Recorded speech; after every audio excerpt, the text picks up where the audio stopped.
¿Qué tal? Un buenos días, amigos y amigas internautas. Gracias por acompañarnos. Este es su programa El Salvador Today. Como siempre, muy agradecidos que nos pueda conceder unos minutos para entender cómo está evolucionando la situación social, política y en este caso muy particular de salud que enfrenta nuestro amado El Salvador. Quiero, sin más preámbulos, darle la bienvenida a un personaje, a una eminencia de la medicina en El Salvador, el doctor Jorge Panameño, médico infectólogo, quien sabemos que en estos días en particular, doctor, ha pasado muy ocupado, principalmente porque ha sido bien evidente el incremento en los casos nuevos de COVID-19 y en este contexto pues nos sentimos especialmente agradecidos, doctor, que nos pueda conceder unos minutos. Muchas gracias. Siempre un gusto y sobre todo la oportunidad de poder dirigirme a la opinión pública, porque uno de los grandes problemas que enfrentamos, particularmente en El Salvador, toda la ciudadanía, ¿verdad?, es la ausencia de datos confiables y transparentes que nos hagan ver qué es la situación que se está presentando. Entonces, desde la óptica puramente técnica, ¿verdad? Entiendo, sí, doctor. El fenómeno que afrontamos, entonces, para mí es un privilegio estar con ustedes esta mañana. También para nosotros es un privilegio, doctor. Muchas gracias. Quiero comenzar, bueno, usted me ha dado pie para poder comenzar a hablar sobre esto precisamente. El Ministerio de Salud está revelando, debo decirlo, datos sobre la enfermedad cuentagotas, pero sí ha sido bien evidente, digamos que hemos pasado de días en los que tristemente pues se reportaba de 5 a 6 tal vez personas fallecidas al día a causa del COVID-19, que ya de por sí eso es una tragedia, y hemos pasado ahora a estar reportando 12, 13 personas al día, por lo menos así fue sábado, domingo, lo fue así el lunes y ayer martes también. Esto, si bien es solamente un fragmento de todo el panorama que hay que evaluar, doctor, usted lo sabe mejor que yo, también es muy revelador, entendería yo. ¿Qué podemos los ciudadanos inferir a partir de este dato solamente, que es tal vez el que ha estado más disponible, de la situación real que se enfrenta sobre el COVID-19 y muy particularmente la capacidad que tendría a este momento el sistema de salud de continuar enfrentando la enfermedad así como se está dando? Sí, en primer lugar me gustaría hacer un marco referencial de la situación. El Salvador en estos momentos, y que quisiera siempre hacer el señalamiento de que debemos analizar este fenómeno según una realidad no solo nacional, sino qué está pasando en la región y qué está pasando en el mundo, ¿verdad? El Salvador no. ¿Qué situaciones hay aquí o qué se ha hecho en este país para que no nos comportemos como se está comportando en el resto del mundo? Nada. Entonces, nada real, ¿verdad? Que sea efectivo aparte de la vacunación. O sea, el esfuerzo de la vacunación, cualquiera lo puede y lo debe reconocer, que se ha vacunado a un buen ritmo, pero esto no es suficiente. En junio, allá por el 21 de junio o antes, hacíamos nosotros la observación, y digo nosotros porque varios voceros del gremio de la salud, el señalamiento de que estábamos ya notando un incremento en el número de casos, que lo veíamos, y que además veíamos un cuadro clínico que se estaba desarrollando de manera diferente, una enfermedad más agresiva, afectando jóvenes, y que eso daba pie para que nosotros sostuviéramos la hipótesis de que ya estaban circulando variantes genéticas del virus, particularmente la variante Delta, y que esto iba a imprimir una aceleración a la curva epidemiológica, que es la que se grafica contando el número de casos nuevos, ¿verdad? ¿Me están escuchando? Le escuchamos bien, doctor, solo hemos perdido momentáneamente la imagen, pero le escuchamos. Una llamada, disculpa, ahí lo editan eso. No hay problema, estamos en vivo, doctor, con gusto. Disculpe. Entonces, estábamos observando que la curva estaba disparándose y que esto hacía que ver que se podía prever que iba a empeorar si no se analizaban ciertas cosas, como por ejemplo, y se tomaban medidas, obviamente, en base al análisis, como por ejemplo, cuál era el impacto que la vacunación a 3-4 meses de haberse iniciado estaba teniendo sobre la curva epidemiológica. Sí. Y la presión que la pandemia estaba haciendo sobre el sistema de salud en términos de hospitalizaciones y fallecidos. Entonces nosotros hacíamos ver eso y que había que comenzar a valorar otras medidas. Primero, crear las condiciones para identificar genéticamente qué variantes estaban circulando en el país. O sea, eso se llama vigilancia molecular, ¿verdad? Sí. De qué es lo que estaba. Y en segundo lugar, evaluar que habían otras medidas a tomar. Y así, esto fue el 21 de junio, más o menos. Entonces, como ha sido la costumbre desde que inició la pandemia, nuestras observaciones y solicitudes no fueron atendidas ni escuchadas. Y entonces esto comenzó a desarrollarse paulatinamente y en el medio se producen circunstancias interesantes como las aglomeraciones en los estadios de fútbol con motivo de los juegos ya ampliamente conocidos. Lo menos entre 30 y 35 mil personas se reunieron en el estadio, sí, eso partidos, fue, todos lo vimos. Y vimos cuántos estaban usando mascarilla, cuántos no. Uno de los aspectos más peligrosos es gritar, ¿verdad? Y todas estas cosas que señalábamos con anticipación, que no se debería permitir. Ya desde el 21 y en otra de junio y en adelante fuimos señalando que no debería permitir eso. Este país no estaba en capacidad de absorber lo que eso iba a generar y que veíamos con buenos ojos el solicitar el carnet de vacunación para ingresar al mes, pero que eso no era suficiente porque incluso ni siquiera se consideró que una persona está apropiadamente vacunada, no inmunizada, que podemos hablar después de eso, pero vacunada hasta 14 días después de la segunda dosis. De cualquiera sea las 5 plataformas de vacuna que se usan en este país, que todas son de 2 dosis. Entonces, y que ese aforo no debe permitir, que debía que lo máximo que se podía, debía haberse hecho, y aún eso era cuestionado el 50%. Y yo recuerdo que les decía, miren, en su momento, miren las Olimpiadas, ¿verdad? Los japoneses no dejaron entrar a nadie, es muy público. Sí. Y porque si no vamos a estar favoreciendo estas circunstancias que se pueden presentar. Y efectivamente en este momento nos encontramos, ya desde entonces, y eso era señalamiento mío personal, nos encontrábamos iniciando la tercera ola. En este país nunca se ha reconocido oficialmente cuál ha sido el comportamiento epidemiológico en cuanto a brotes, que desde la pandemia de influenza de 1918, en epidemiología se usa el término de ola, primera ola, segunda ola, tercera ola, que pues, hay sinónimos, gran brote, rebrote o algo así.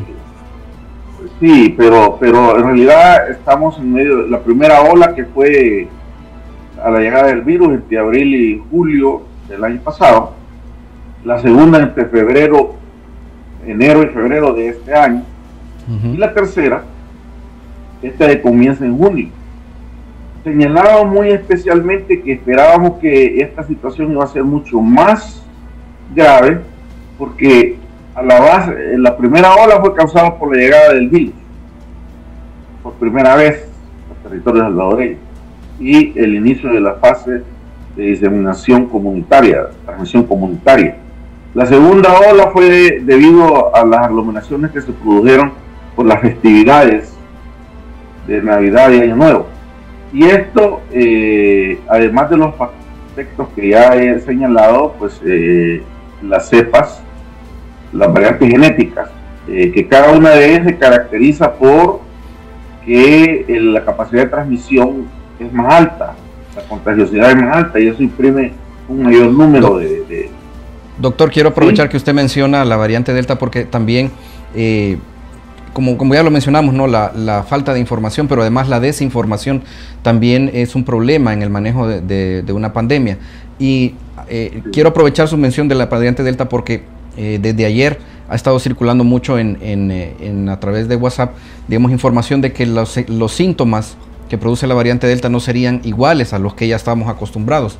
Y entonces tal vez incluso la gente puede pensar que no es COVID lo que tiene, sino que es otra cosa.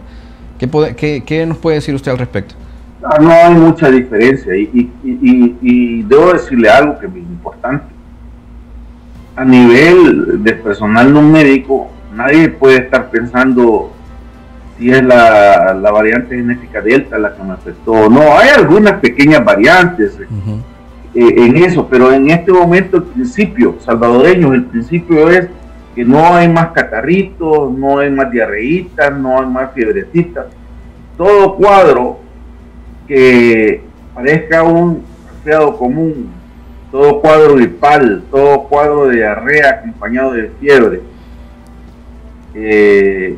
debe considerarse sospechoso de COVID y originar asistencia médica, ¿verdad? Al nivel donde corresponda, porque resulta ser que no vamos a estar, tendré la cepa dentro. No, miren, eso es fuera de nuestras manos. Yo puedo decirle ahorita, en este momento, porque en el mundo es ya la tendencia demostrada que allá donde llegó la cepa Delta y se identificó, y que en este país ya se identificó, aunque hay mucha confusión sobre quién, cómo y cuándo, ¿verdad? Porque oficialmente se dijo que había sido identificado en Panamá, y luego el personal de Panamá dijo, miren, nosotros nos mandaron muestras, pero aquí nosotros no hemos identificado la variante genética Delta, pero sin duda que había sido identificada. Bueno, no entrar en los detalles, pero dentro de las cosas que son interesantes, a mí lo que me da a entender esto es que ya se sabía que esa cepa estaba circulando aquí mucho tiempo antes que cuando se reconoció. Pero el punto es que una vez que se ha determinado que la cepa, que la variante genética Delta está presente, es solo cuestión de tiempo para que esta tome el comando en la mayoría de casos. Y ahorita la información de la OMS nos dice que ya esta variante genética ha tomado constituye entre el 98 y el 99% de los casos allá donde llegó. Casi es solo cuestión de tiempo. Entonces nosotros no vamos a perder el tiempo en que me habré infectado. ¿Cuál fue o cuál no? Correcto. Eso no, si usted tiene síntomas de los que yo he mencionado, y ya no digamos si además tiene pérdida del gusto y todo aquello, que todos sabemos ampliamente, ante cualquier fiebre, ante cualquier situación de tipo catarral o gripal, que son diferentes, ¿verdad? Cualquier tos que ya se presente, es mejor consultar tempranamente por razones que no pierdo su tiempo. ¿Y cuál es la diferencia entre que se infectó con Delta, con Lambda, con Gamma o con Alfa? Cualquier letra griega. Y eso es problema del médico, y finalmente el manejo es el mismo. El problema es que lo que estamos observando, por ejemplo, yo ahorita, en este momento, el 100% de mis consultas, vamos a decir el 98%, son por COVID, caracterizándose porque cuando llega un miembro de la familia y 3 días después todo el mundo está infectado, eso solo lo puede hacer la cepa Delta o la variante genética Delta. Entonces ese es un punto en que tengamos cuidado. La preocupación más importante es que debemos estar vacunados y que hay que buscar ayuda temprana. Ahora, volvamos al inicio de lo que estamos discutiendo, porque es la situación que debemos entender. La probabilidad en este momento de infectarse, si yo salgo a mi empleo, si yo salgo a reuniones de cualquier tipo, y sobre todo si yo creo que porque me infecté en alguna de las olas anteriores, o recientemente y estoy vacunado, yo ya no voy a usar mascarilla, ya no voy a guardar el distanciamiento apropiado, estoy sumamente equivocado. Es claramente conocido hoy que estas condiciones que he mencionado no inmunizan, las vacunas no inmunizan, inmunidad es ser resistente completamente a que el virus me infecte. Ninguna vacuna de las que ahora conocemos inmuniza, y el pueblo lo sabe muy bien, yo creo. Sí, eso se dijo desde el principio, digamos. Lo que se busca es evitar, no. Al principio creíamos que íbamos a parar la pandemia vacunando, y los diferentes sistemas de salud se enfocaron a eso. La meta para vacunar en este país, de 4.5 millones de habitantes, se hizo bajo el pensamiento de que íbamos a lograr inmunidad de grupo, y con esto bastaba con el 70%, más o menos el 70% de la población vacunada. Hoy es claro que ninguna de las vacunas que poseemos actualmente es capaz de lograr inmunidad, y probablemente nunca se logre ese fenómeno, porque se debe a la capacidad mutagénica del virus, igual que sucede con la influenza, en la cual al final nos vacunamos una vez al año, y en algunas ocasiones hay que vacunarse en dos ocasiones, en 2 veces al año, dependiendo de una serie de circunstancias que no voy a entrar en eso hoy, pero hacia eso vamos con este virus, ¿verdad? Y con vacuna para la influenza lo que se busca es bajar la letalidad y el nivel de hospitalización. Eso es lo que ahora nos puede ofrecer la vacuna. Nos puede ofrecer, pero no garantiza, porque ya estamos viendo también personas que aún estando vacunadas y habiendo padecido la enfermedad están graves con neumonía en el hospital. Doctor, a partir de esto que usted señala, entonces creo que la pregunta que más urgente se vuelve, y es algo que tengo que preguntar tanto como en el papel de periodista como además en el papel de padre, ¿no? Y es que el gobierno ya habilitó la vacuna para los menores de 12 años. Y siendo papá pues de niños menores, tengo que decir que mantengo mis reservas, pero aprovecho el hecho de que estoy conversando con usted, ¿no? Un profesional de mucho prestigio, para pedirle consejo, doctor. ¿Qué debo hacer? ¿Debo esperar? ¿Debo llevar a...? Bueno, mire, sí, basado en los siguientes principios. Solo hay 3 naciones en el mundo que están vacunando niños. Sí. Una es Cuba, y aclaro que no están usando vacuna china. Los cubanos están usando vacuna de las que ellas están produciendo. Sí. La segunda nación es China, y la tercera y más reciente es Chile. De las primeras 2 naciones, lo único que puedo decir es que ahí hay autoritarismo, hay dictadura, y entonces nadie sabe qué sucede con certeza. Nunca se va a saber, ¿verdad? mientras estén bajo los regímenes actuales. Entonces, cuando sale información de ambos lugares, siempre hay la reserva del caso, y debe ser esta información científica corroborada a través de la publicación en un medio internacional, que ha sido precedida de lo que se llama una revisión por pares. Entonces y lo que tenemos ahorita, el tercer país que tiene un admirable sistema de salud y grandes profesionales de la medicina a cargo de asesorando a las autoridades directamente. Ellos llegaron a esa decisión después de una profunda o un profundo análisis del caso técnico, en donde ellos, a través de un documento de 4 páginas, donde escriben paso a paso cómo fueron tomadas las decisiones, quiénes opinaron, sí. Y que una de las cosas que reconoce es que no hubo unanimidad, hubo miembros del comité que al final tomó las decisiones que no estuvieron de acuerdo. Entonces explican, antes de entrar en vigencia la vacunación, explican con un documento que les estoy comentando, disponible para todo el mundo en la página web del Ministerio de Salud chileno. Pero eso es la primera. Y la segunda cosa es que a este momento existe muy poca evidencia científica, sobre todo de la vacuna que aquí piensan utilizar, que es la Coronavac, de la compañía Sinovac, sí, de la República Popular de China, no hay a este momento, hoy, en esta hora que yo estoy hablando con ustedes, evidencia científica publicada más que un artículo que salió en Lancet, más o menos ahí por el 15 de septiembre, un poco antes salió en realidad, por esa semana, inicios de mes, en nivel 1 y 2, con una muestra extremadamente pequeña, menos de 1000 niños, extremadamente pequeña y es nivel 1-2, con nivel 1-2 en el estado, en la fase de investigación, no se puede tomar una decisión de esta naturaleza. Entonces, dos cosas importantes. En segundo lugar, siendo este un aspecto que tiene que ver con pediatría, hay que escuchar las voces de los pediatras. Los pediatras son los especialistas de la salud a quienes confiamos la salud y la vida de nuestros niños, ¿verdad? Entonces, la Asociación Salvadoreña de Pediatría se manifestó inmediatamente al día siguiente de que fue, porque es otra cosa, ¿cómo sale la situación esta? A las 9 de la noche del día 14, antes de una marcha que se iba a realizar, sale un tuit, y eso es todo. Y después otro tuit donde decía que se tenían las evidencias científicas para tomar la decisión.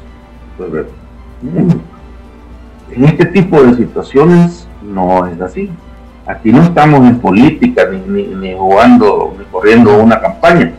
Aquí son nuestros niños, es la salud y la vida de nuestros niños.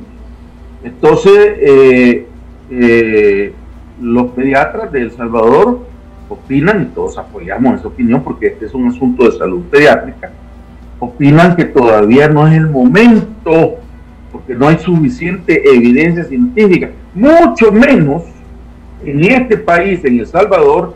Este tema ha sido discutido con los técnicos del caso. ¿Cuáles son los riesgos, doctor? ¿Cuáles son los riesgos? Es decir, ¿a qué estaríamos arriesgando los niños? Que no conocemos, el problema es que no sabemos. No se ha generado la información para decirle estos son los riesgos y estos no son los riesgos. El riesgo es de ir a ciegas y que te valga la fe. No, eso no es posible. Aquí tenemos que escuchar a los pediatras, a los expertos en vacunas en pediatría, diciéndonos si esto es o no, después de una profunda reflexión, como lo hicieron los chilenos. Entonces, la respuesta a su pregunta es, basándome en estas dos situaciones, no es momento. No lleve a sus niños a vacunar todavía. Ya recientemente salió un estudio en donde la compañía Pfizer está bien avanzada, y los estudios de ellos muestran que es seguro aplicar la vacuna de ellos en esta edad, desde los 6 a los 11 años, pero ni siquiera eso es considerada evidencia científica hasta que no sea valorada por los medios que ya yo le comenté, igual que y esto es dirigido a los Estados Unidos de Norteamérica. ¿Y cuál es la posición de las autoridades? Un momento, vamos a someter su información a la valoración de los técnicos que para eso existen, que son los que asesoran, sobre todo el Comité Asesor en Prácticas de Inmunizaciones, SAGE en inglés, no sé, es CIP en inglés. Sí, sí. La situación es que son grupos de expertos que son los que, provenientes de diferentes segmentos del gremio médico, de la comunidad médica en Estados Unidos, que son los que emiten sus consideraciones al respecto. Hasta que no haya pasado sin filtro, Pfizer puede decir lo que quiera, pero no es una situación para tomar decisiones. Y aquí estamos todavía peor que eso. Entonces, mi consejo es, y lo sostengo, no es el momento de vacunar niños en El Salvador, porque no tenemos las bases científicas apropiadas para recomendar esto, y hay que esperar la opinión de los expertos, no de los políticos. Esa es mi respuesta a la pregunta. Gracias, doctor. Quiero aprovechar todavía el tiempo que nos queda para que me ayude también a aclarar otra situación. Todavía sigue habiendo, y quiero señalar también algo muy lamentable, incluso dentro del gremio médico y hablo o tal vez dentro del sector salud, ¿no? También, pero me refiero por supuesto a médicos, enfermeras, promotores incluso, que han expresado todavía, digamos, opiniones en contra de la vacunación, y esto pareciera que viene a sumarse a la desinformación y a afectar de algún modo el ritmo con el que se está aplicando la vacuna. Yo quiero pedirle que sea usted la voz de la razón, ¿no? y nos ayude también a aclarar de dónde debemos tomar o confiar, o a dónde debemos depositar nuestra confianza en este tema, para que no sea, digamos, el vecino o el mensaje que nos llega por WhatsApp o ese tipo de situaciones las que determinen qué vamos a hacer. O a personas que son un poco menos que ignorantes en la materia. Del gremio médico muy poco va a oír usted eso. Aquí en El Salvador hay una persona que no tiene las calificaciones académicas para estar hablando de esta cosa, de este fenómeno tan complejo, o esta tecnología y medida de salud pública tan compleja como es la vacuna y la vacunación. Entonces, esas no son voces lamentablemente autorizadas, y me refiero no a autorización gubernamental, sino autorizadas por la academia y por la experiencia en este tipo de circunstancias. Les puedo decir desde mi visión, que tengo ya aproximadamente unos 23 años de dedicarme a la vacunología y de estar trabajando este tema, y que tienen que tener cuidado de dónde escuchan. Hay una infodemia también, además de la pandemia del virus, de la COVID causada por el virus. También tenemos pandemia de estupidez, de ignorancia, de gente que divulga cosas que no son ciertas. Entonces, mire, yo solo le pido a los salvadoreños que me están escuchando y a los tanto aquí como en el resto del mundo que van a oír esto, que recuerden cuando en El Salvador veíamos a aquellos niños con armazones metálicas. ¿No ustedes se acuerdan de eso? Caminando. Sí, sí. Porque tenían una extremidad más corta que la otra y atrofiada, porque los había atacado la poliomielitis. Sí. ¿Se acuerdan de eso? Sí, todavía lo vi. Por lo menos desde hace unos casi 30 años, los médicos que se han formado en el país nunca han visto casos de poliomielitis, que a es lo que me refiero, a la parálisis infantil o poliomielitis. ¿Cuánto hace que en El Salvador no vemos sarampión? Y aquí hay un grupo que se llama Movimiento Antivacunas que estaba asociando desde hace más de 20 años el autismo al uso de estas vacunas. Sí. Si eso fuera cierto en el mundo y en El Salvador, donde hemos puesto tantos millones de dosis de vacunas, hubiera muchos autistas. Bueno, y no lo hay asociado a esto. Cuando nunca se ha logrado demostrar esa relación, que el estudio que se mostró inicialmente era falso y quedó pronto relegado, pero y otras enfermedades, tétanos. ¿Se acuerda usted cuando se hablaba de la enfermedad de los 3 días? Cuando nuestras familias campesinas tenían entre 10 y 20 hijos. Sí. Por mamá. ¿Por qué lo hacía?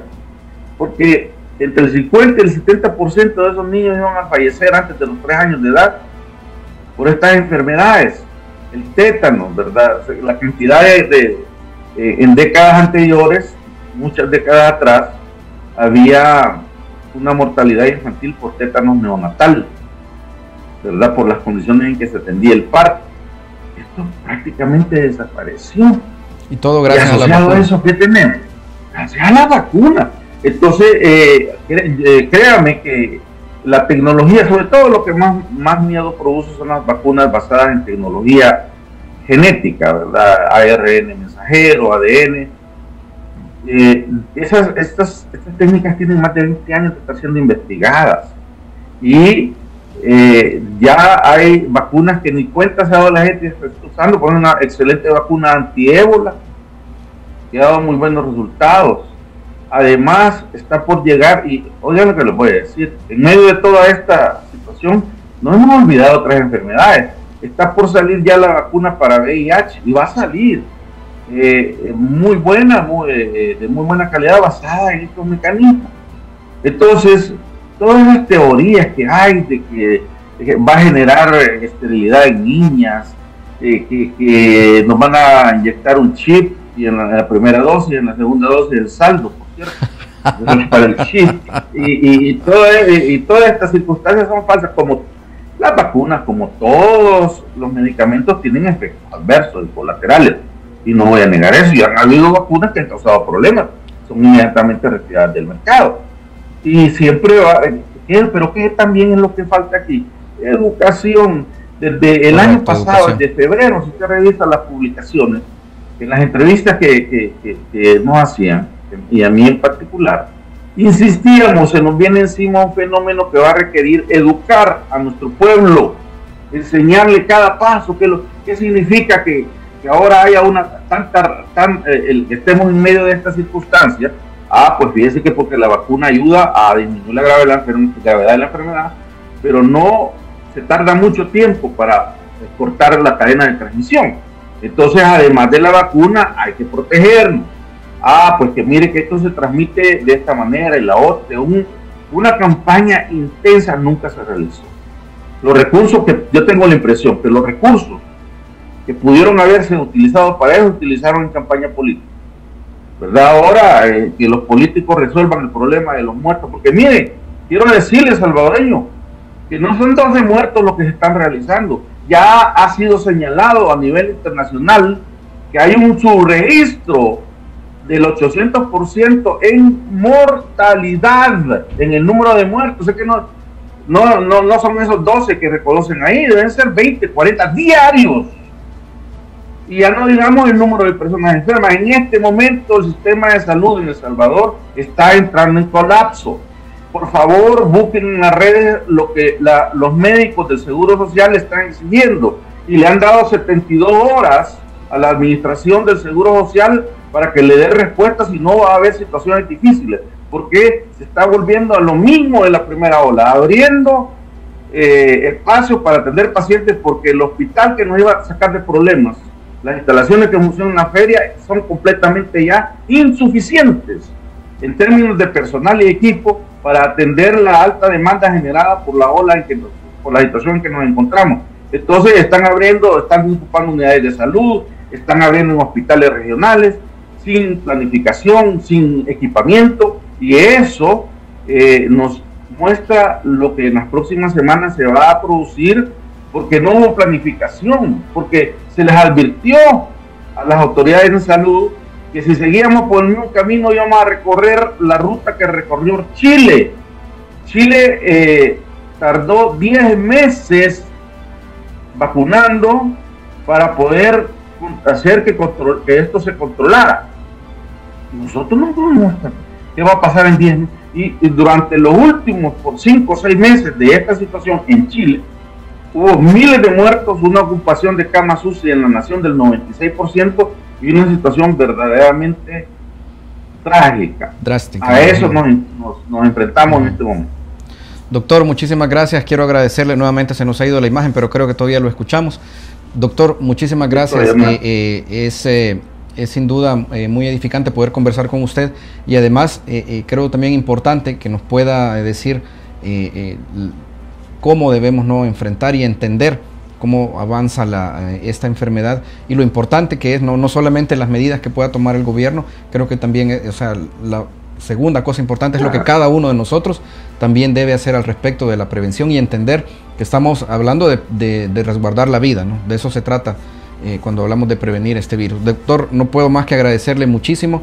Espero que más adelante podamos de nuevo conversar. Espero también que cuando eso ocurra, la situación ya sea mejor. Así que de nuevo, gracias. Un gusto, y no me queda más que agradecerles a ustedes por el tiempo, por este privilegio, pero también pedirle a los salvadoreños. Bueno, creo que se congeló la imagen, doctor, no la escuchamos en este momento. ¿Me escucha? Doctor, bueno, lastimosamente se cortó la despedida del doctor, pero por supuesto que recibimos. Doctor, no le escuchamos lo último, perdone, ya volvió, como se congeló la imagen. Yo quería pedirle a la población que nos unamos en oración, pidiendo por nuestra nación, ¿verdad? Está pasando momentos difíciles, y que el Señor tenga misericordia. Nada más, mi solidaridad con todos aquellos que han perdido miembros de su familia y que están pasando por momentos difíciles por otros que están enfermos. Muchas gracias. Gracias a usted, doctor. Bendiciones. Hasta la próxima. Gracias también a ustedes, amigos y amigas internautas. Qué bueno que han podido estar con nosotros, acompañándonos, escuchando, por supuesto, las declaraciones, la opinión y, por supuesto, el análisis del doctor panameño, una eminencia en este tema, que creo que lo que hay que rescatar principalmente es la responsabilidad que tiene cada uno de nosotros en la prevención, ¿no? Y, por supuesto, también demandar de las autoridades que se den las medidas necesarias a tiempo, ¿no? Y que se invierta también muchísimo en educación, porque eso sí nos ha hecho falta. Volvemos en la próxima edición de El Salvador Today. Por favor, recuerden lo que siempre les decimos: el costo de desentenderse de la política es ser gobernado por lo peor que la sociedad tiene para ofrecer. Hasta la próxima.